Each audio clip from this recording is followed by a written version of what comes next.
is the season of our life where we're going with this. And what we're going to cover today, let's go through just a little bit. So if you guys have your papers, this is going to be pretty ambitious. And again, some of you guys, I would even say a lot of you are going to be like, wow, that's just too much information. So if you want the beginner class, that was the last couple days, right? This is for the advanced people that can process information, that can take a lot, that can go, you know what, I want the most, right? If you've got a choice between I want the beginner class or the expert class, which one do you want to go in? To me, I'm like, I want to go in the expert class, right? I'm like, I want to go to the black belt class. You're like, well, you've never even taken it up. So what? I'm going, right? That's what this is. So here's the topics and strategies we're gonna attempt to cover today, right? As fast as we can, as well as we can. There's spaces for you to go through and to write some notes as we go through these things that pop up. So pay attention to a few things. Pay attention to what's said. Obviously, I want you to do that. But I also want you to listen. What's that voice in your head? What are the things that pop in your head that are not said, right? What are those thoughts? What are those, you know what, I really need to reach out to this person. Really what I need to do is this, right? Write those down. This is what we're going to be all about right here. All right, so let's look at this. Let's start diving in. This is how we make go to the second page right here. This is how we make some big movements in our life, okay?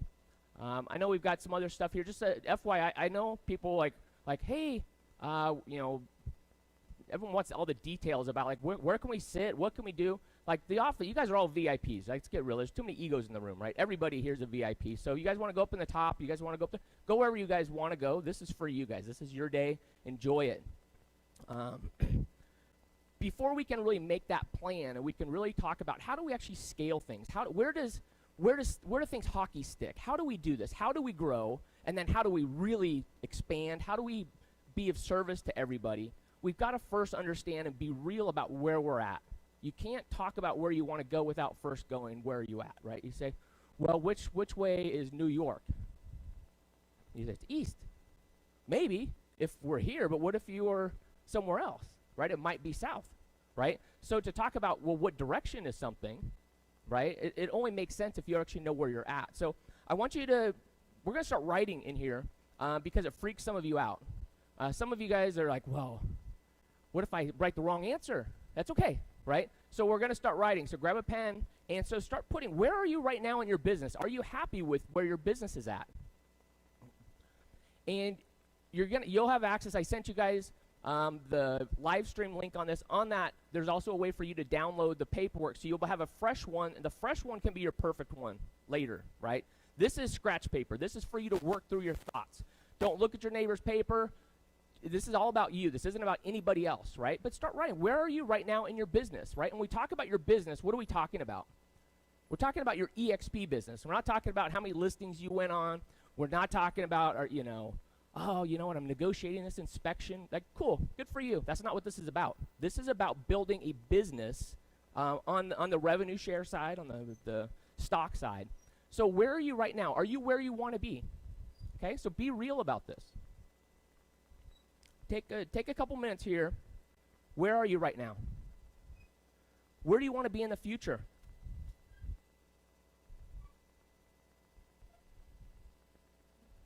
How are you going to measure success? What will that do for you? Is this a someday thing or is it urgent? Do you know how to get there? Maybe you're like, I don't know how to get there. Number 7 is who do you need to become to get there? That's one of the most important things. Is how do you need to change? Maybe you need to become a better presenter. Maybe you need to get better. Maybe English isn't your first language. You need to get better at that. Maybe you need to be gutsier in doing some video. Whatever that is. What do you need to do? Who do you need to become? Number 8 is who do you need in your world? Who do you not have in your world right now? Because it's all about being in the right room, but it's all about learning from people maybe that are a few steps ahead. Who do you need in your world? And I would even take that a step further and say we're going to talk about is not about what we're going to get, but what we're going to give. So is there something that you could do to help somebody get closer to their goals, their dreams, their life, by helping somebody get where they want to get to that will help you? And the last one is, are you willing to do the work to get there? Okay, so good job on that, because here's the reality. Most of the time, people of your, I'm just going to say stature, egos, whatever you want to call it, right? Usually you're like, well, that's for somebody else. That's for somebody else. Somebody else does that. What I do is I'm kind of above that. I don't do that. I don't plan. I just kind of, I don't need, that's beneath me. So I love that you guys were all in, right, going through that.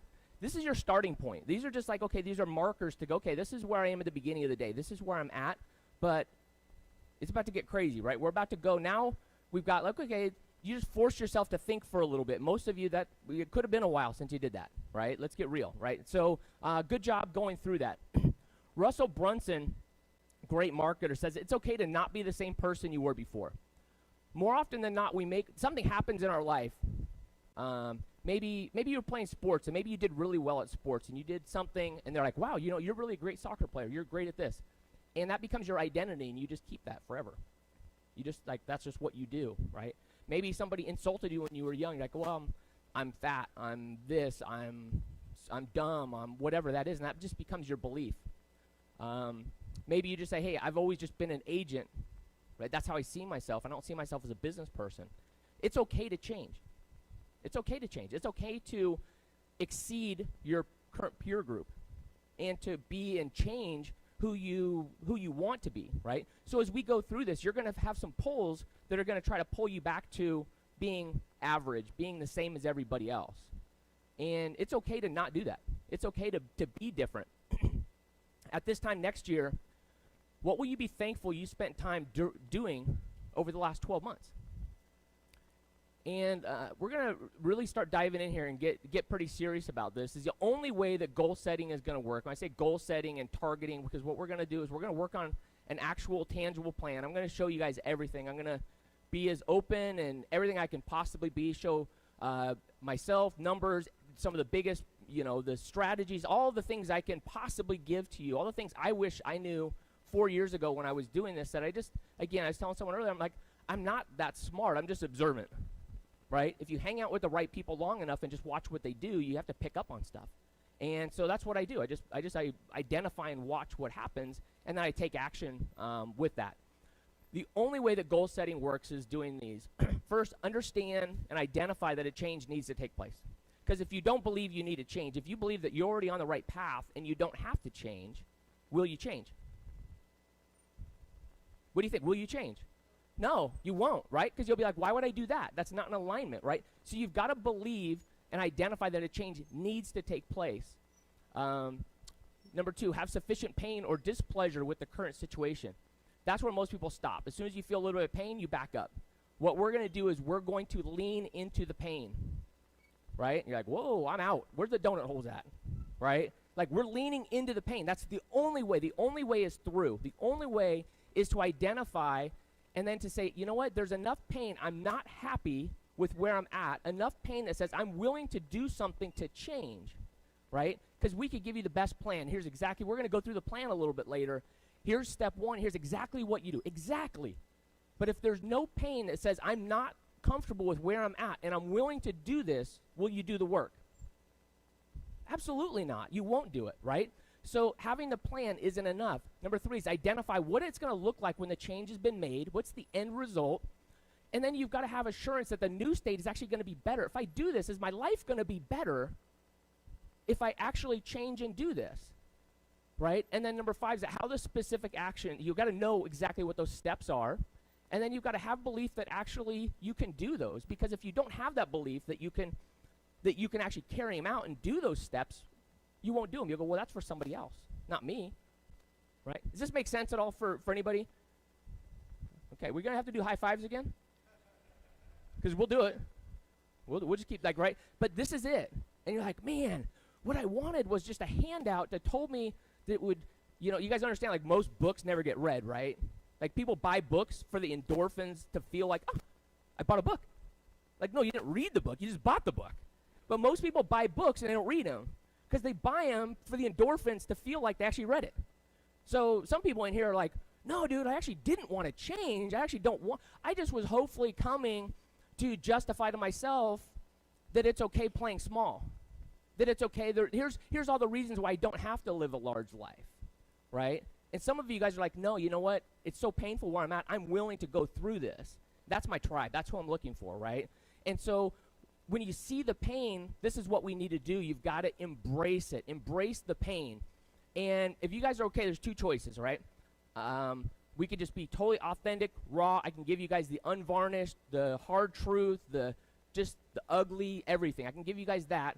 Or I can give you the fluff piece of just everything else. So it's up to you. We got raw or we got fluff. Which one do you guys want to do? Okay, raw? Okay.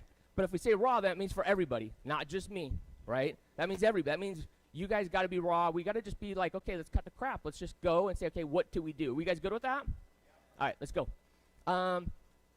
So a little bit about me. I could tell you all these good stuff, right? That, sold $1 billion, one of the few billion-dollar agents out there, one of the top 10 builders in EXP, got a group of over 6,400, 48 states, sold over 6,000 houses, one of the finalists for Inman's Award, one of the top 50 agents in America, one of the top, 9 times in the top 250 teams on the cover of Realtor Magazine, 30 under 30, top selling author, all that stuff, right? Wow, it's kind of cool. Wow, it's amazing, right? You must be really good at this real estate thing, right? Or I could just tell you the truth, right? Now, all that's true. All those things are true, but I can also tell you here is that I think I'm the biggest failure in EXP. I absolutely am the biggest failure. If I were to line up all of the mistakes, all of the near makes, all of the misses, all of the strikeouts I've had, you wouldn't be here. You'd be like, dude, I ain't learning from you. Like if I just said, hey, here's all the, I had, when I was coming in, I thought, okay, I had like 3 of the top 100 or 200 teams lined up, committed, ready to go that never materialized. Over the last 4 years, I've had thousands of agents come, either join or get close and back out, right? Thousands. I've had so many mistakes, so many failures that it's embarrassing, really, if you get down to it. But haven't we all in a certain way, right? I've had to wonder where my next escrow is going to come from, right? I've had to eat off the dollar menu, not by choice. I don't know why you would choose that, but, right? I've lost everything. I told a story. I've lost $80,000 in a month before. Right, that's hard. That's pretty. I should be on probably the other side. That's impressive. That's a pretty impressive feat, right? Like, wow, good job. Like, how'd you do that? If I tried, I probably couldn't do that, right? Having 200 plus listings that are not selling and having all this overhead, all these different things. There's things that happen, right? I've let my family, I've let my team down. I've done things that are embarrassing and that are not great for leaders to do. I'm scared to be up here. I'm scared to say, here's my truth. Here's what I've learned, and wondering if you'll accept it or not, right? I've got that voice in my head saying, you know what? Maybe if you were the top person in the company, maybe if you were the top 2 or 3, maybe if you had sold 10,000 houses instead of 6, if you had done this, maybe then you could talk, but you can't talk right now. You don't have enough scoreboard. You haven't done that. So you've got a voice in your head too. Would you guys agree that saying, hey, you know what, I'm not worthy of success? So we've all had that, right? I mean, am I the only one that had that voice in my head saying, hey, you're not good enough, you're not worthy to do this, that, who are you to be up there? Is anyone, okay, I got a couple people, good, all right, thank you. Even if you lied on that, I appreciate you just bailing me out, right? Because that would have been awkward if I'm like, dang, I don't feel like I should be up here. You're like, yeah, you're right, you shouldn't be up there, right? All right, so here's the deal. In your life, you're committed to whatever's showing up in your life. If you're broke, that's what you're committed to. If you're overweight, that's what you're committed to. If you're not spending time with the people you should be spending time with, then that's what you're committed to. Whatever's showing up in your life, that's what you're committed to. And we keep looking for the strategy so that we don't have to be uncomfortable. That's not the process, right? And I'm just going to share a lot of my observations with the biggest builders. And here's the deal. The biggest builders, this is the first real big takeaway here, is the biggest builders came from pain.